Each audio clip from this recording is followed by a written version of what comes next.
এরপর চলো আমি তোমাদেরকে দেখাচ্ছি কীভাবে আমি এই ফেস প্যাকটাকে অ্যাপ্লাই করব। আমি প্রথমে নর্মাল জল দিয়ে ভালো করে মুখটাকে আমি ধুয়ে নিয়েছি। এরপর আমি খুব ভালো করে তোমার এই ফেস প্যাকটাকে সারা মুখে লাগিয়ে নেব। তোমরা চাইলে এটা গলাতেও অ্যাপ্লাই করতে পারো, আমি গলাতে লাগাবো না, আমি শুধু মুখে লাগিয়ে তোমাদেরকে দেখাচ্ছি। দেখো এবার খুব ভালো করে আমি এটা লাগিয়ে নিয়েছি। এরপরে 10 মিনিট আমি এটাকে শুকাতে দেবো। শুকিয়ে যাওয়ার পরে তারপর তোমাদের দেখাচ্ছি কি করব।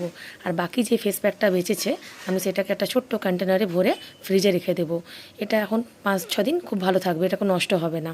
তোমরাও চাইলে এটা এমনিভাবে রেখে দিতে পারো বানিয়ে। দেখো আমার শুকিয়ে গেছে ফেস প্যাকটা। এরপরে আমি এটাকে নর্মাল জল দিয়ে তোমার ভালো করে ধুয়ে নেব।